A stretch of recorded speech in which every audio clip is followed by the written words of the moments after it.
Hi, my name is Dr. Vos-Rochefort, or Dr. VR as my students call me. Welcome to Module 1 of Clarinet. I'm going to review some concepts about tone, embouchure, diagnosing tension, using the air correctly, and building a beautiful singing tone from the very first lesson. The first reading was about tone. Sometimes we use abstract words for our students like dark or warm, and they get a little confused. So I like to use words with concrete applications. Focused, smooth, singing, they have obvious opposites in blurry, rough.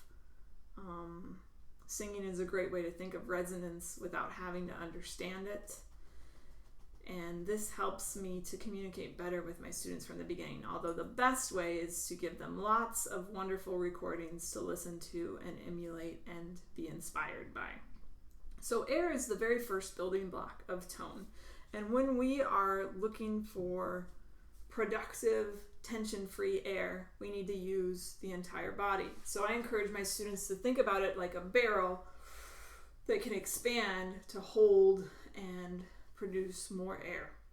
The very first exercise I like to do for this lesson, you're going to need a coffee straw, a small piece of paper, and some space and a wall. That would be great. The very first exercise I like to use involves a chair and leaning over your legs, folding over your legs, and grabbing underneath, interlacing your arms underneath your legs like this. And we take 4 counts of breath in, 4 out, 4 more, and 4 out. Usually this helps to immediately feel the back lengthen and the sides work against a little bit of pressure as you're bent over. Another way to do this is to put a hand behind the small of your back in your chair and try and move your back into the hand, which can be hard for some students to do, at which point I'll ask them to do it against a wall or on the floor. So against a wall, you put that behind the small of your back, and you breathe in and out, expanding like a barrel, and out. Another thing we can do is reach up, fold over, come up with the breath, and fold down, and come up with the breath, and fold down. We call this the inner tube exercise, to think like there's an inner tube around your waist as you come up. That helps you to find the parts of your back we use in breathing as well. So once we are familiar with the anatomy of the breath, we can feel it. Sensory approaches are very, very helpful. I'll ask my students to blow into their hand like they're fogging up a window and describe it in terms of temperature, speed, and width. And then I ask them to blow like they're cooling off soup. And usually they'll say that air, the second air, is cooler, faster, and more focused. And at that point, when they can consistently hit the top of the middle finger, I'll ask them to turn to a stand, hold it at the corner, and put that middle finger right in front of the piece of paper. So they're still aiming for something they can feel, that finger, and when they feel like the air is consistent, they can move it away. All right? Once they are enjoying that and being successful at that, I will add the coffee straw. So I'm holding it with my hand, not just my lips.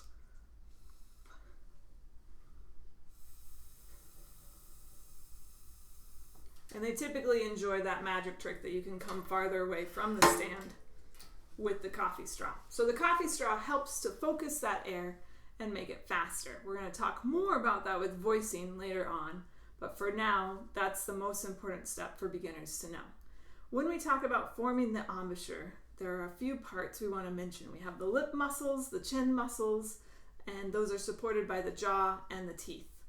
One of my favorite ways to form an embouchure is to think of a frosty straw. We all remember that first time we tried to drink a thick milkshake and nothing came up the straw, but we made a perfect clarinet embouchure, so that's a win. When we're doing that, you notice the chin points down, which keeps the lower lip from pushing up on the straw, which would close it off, and the corners come in, which keeps the top lip from closing off the straw. Everything forms a nice seal, but nothing is pressing. That is the perfect clarinet embouchure. All right, so without the frosty, the way we're going to produce that is to talk about the clamp style and the friction style and how they're different. So the clamp style means there's not too much premeditative thought. You just grab onto the mouthpiece, and usually involves a lot of upward pressure from the lower jaw. Friction means that we've preformed the embouchure and we insert the clarinet. There's less pressure from the bottom lip. It's a cushion instead of a holding factor. What's actually holding the clarinet in place, the embouchure, is not a factor, it's the top teeth. The right hand thumb is pushing the mouthpiece up into the top teeth, and that leaves space for the reed to resonate. Yes, there's a seal all the way around, but when the lips are the primary factor holding the clarinet, we will have tension and squeezing, which creates biting. So when we want to create this embouchure, we have to think about where the jaw is placed. For me, it's not so much about blowing a feather off my nose, like Rittenauer said, but I think about lengthening between my chin and my nose, and that makes my teeth more even. And it also creates space between the upper and lower jaw. Both Rittenauer and Campione talked a lot about how much lip you put over the teeth is related to where the jaw is as well.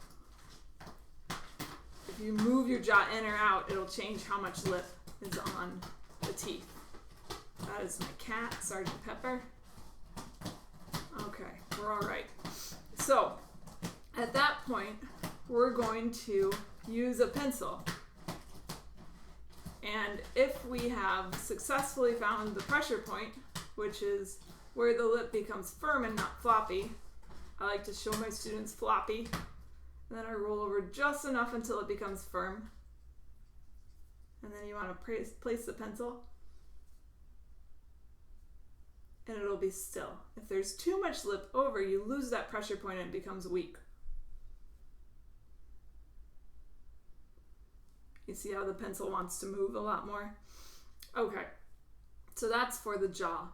And the pencil can be a healthy indicator there, because if it's straight up or even farther up than straight, it might mean that the jaw is pushing out too much. Whereas if you have that length and the pressure point,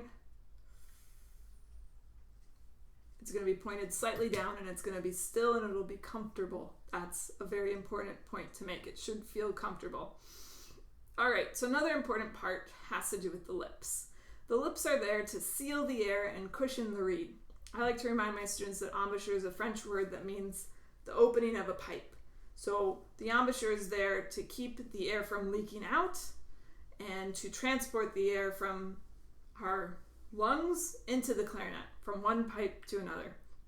When we squeeze or use extra tension, we change the seal, we cause leaking. If we constrict the throat, we can't send as much. That's not a very good pipe either if it's constricting the flow. So we want to keep it open and productive. When we look for lip tension, you're going to look to see if the lips are moving with each articulation. Sometimes even you'll see students move the chin and the lips with each articulation, which means that the embouchure is not very steady and it's carrying a lot of tension. So a great way to change that is actually to use a coffee straw and ask the student to blow and think about playing different pitches of notes and maybe try articulating while keeping everything still. All right, the teeth serve as a balance point, and specifically the upper teeth. Most students think they're biting with their top teeth, but the top teeth are fused to your skull. They can't move. So when we're biting, we're actually squeezing up with our bottom lip. But if we use our right hand thumb to push up into our top teeth, we have a sturdy anchoring point. So that is the most important job of the top teeth. If your students are wobbling around with the clarinet in their mouth and it doesn't seem like it's steady, the answer might not be a tighter embouchure. The corners are very helpful in stabilizing, but it might be that they're not using upward pressure. They might be using outward pressure instead of up. So sometimes you can just grab the barrel with your hand and help push up into the top teeth. Or in COVID-19, you probably want to ask them to play a throat tone, anything see-through, B-flat, and hold their barrel themselves, thinking about pushing up a little bit. And that should make it much more comfortable and enjoyable for them to play. All right, the other thing we want to talk about is the tongue. It's an invisible factor in the embouchure, but sometimes a low tongue makes the chin a little more floppy. Whereas if we think of a higher tongue, like if we were to yawn, it helps to point the chin immediately. And that's something to keep in mind. If your student is still struggling with a lot of tension and pitch is very sharp, you might suggest trying double lip, which double lip means we're going to roll that top lip over, again, just to find that pressure point. And at this point, when the bottom lip pushes up to squeeze to hold the clarinet in place, it'll push the clarinet mouthpiece up into the sensitive top lip, and that will be a painful deterrent.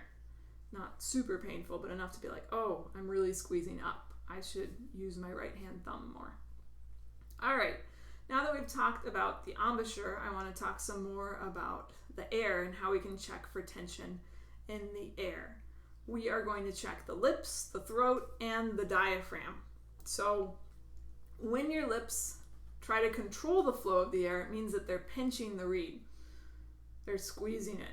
A lot of times this will happen in the higher notes. Some students are convinced that they can only get the high notes out by really squeezing. And what this means usually is that their tongue is too low and they're not speeding the air up, which speeding the air up will make the whole job easier. So when they're squeezing, they're getting a very small, tight sound and they're getting significant fluctuations in pitch. This can be very flat and very sharp in the high register. But again, that squeezing can cause even the throat tones to be really sharp. So when that's happening, we want to encourage them to think of sighing out air. Sometimes we get so focused in creating a lot of air, like the child trying to blow out 2 birthday candles. Everything squeezes here because they think that they can control it more that way. Another way to fix that is to ask the student to think of a whistle. And they'll feel how the air speeds up by keeping the lips still, but not squeezing. If the student can't whistle, a good way can be to think of shh, shh. That shoo sound will speed up the air and also keep the lips a little in. All right, the next spot to check is the throat. When students are producing tension in the throat, you might actually see the throat extend. I like to call that frog throat, and I definitely did it when I was in middle school. One of the best ways around that is to think of that sighing out breath. I tell my students to think like they're mad at their mom, mom, that sort of thing, and you bring the coffee straw up halfway through. And that'll help you produce the air from lower down instead of controlling it here. If you're not sure they have tension in their throat and you want to check, you can ask them to say that sort of angry sigh out as well, and you'll hear a "ka" in it. That sort of thing means that the throat is constricted, whereas that keeps it open. The other thing we want to check is that they're supporting the air with the diaphragm, which means using proper breath, using more of the body, those intercostal muscles and all of that. So when we are using proper breathing, it's actually not a very noisy breath. I'm sure we've all sat by a noisy breather and been annoyed by it, but you want to ask your students to reproduce that. So they're going to go, make a noisy breath. And you'll notice that the shoulders get involved right away. I don't even have to think about it for them to be involved. At that point, you want to use more of your body. Start thinking about the sides.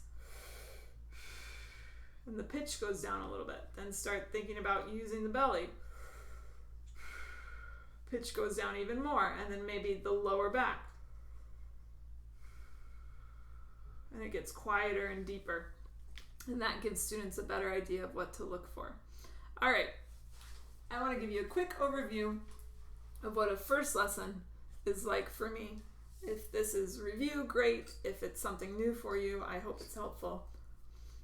But I will start right away with the mouthpiece and the barrel, and start with the ligature on the mouthpiece to save reeds.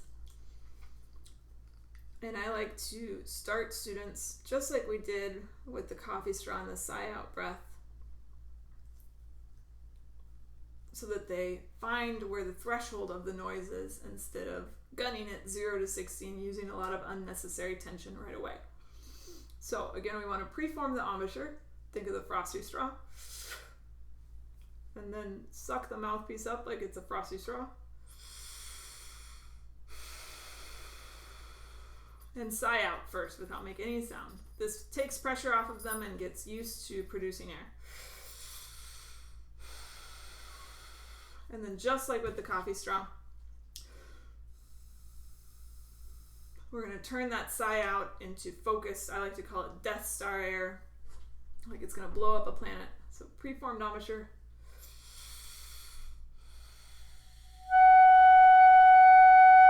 And that gets us a more gentle and more consistent sound than the typical wah. All right. So once that's done, I will generally show students a way to put together the two joints. I'll use the left hand like I'm revving a motorcycle, and this is to keep them from banging those bridge keys together, which is a sensitive point of alignment for the clarinet. So I'll rev with the left hand, and at that point I can push them together while pulling it towards me. And that's a very gentle way to put it together. At that point I'm going to put on the bell and the already established mouthpiece and barrel. And I like to use, for a first note, I like to use B flat, because this keeps from teaching bad hand position habits by not having one of the hands engaged. A lot of times we end up holding the clarinet in very creative ways that are not helpful later. Or if we start on open G, sometimes they're holding the clarinet like that. So I place all 6 fingers, feel those tone holes, and then I can peel up 2.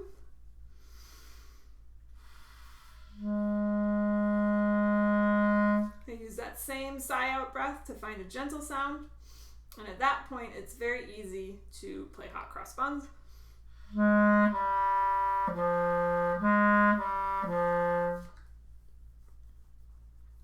Well, actually no.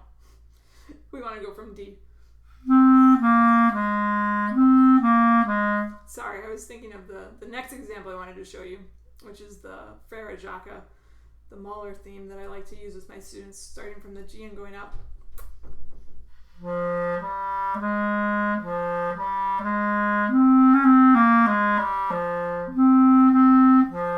So those are nice, easy songs to learn by rote with that starting note. And we're also close to our first minor scale, starting on G.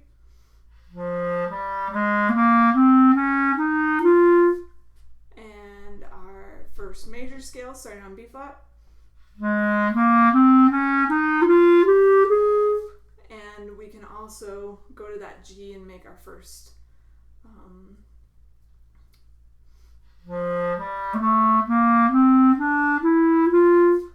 major scale on G, which is a more band-friendly scale.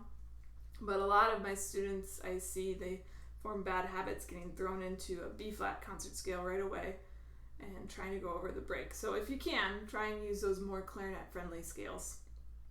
We also will use long tones and hairpin crescendos a lot. And again, this is helping us use that fast focused air without tension. So again, you think of frosty straw.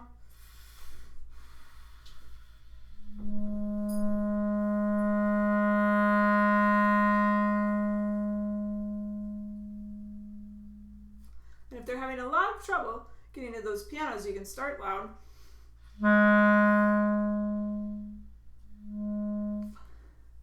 Decrescendo and re-articulate without moving the embouchure. And that'll also help get rid of tension.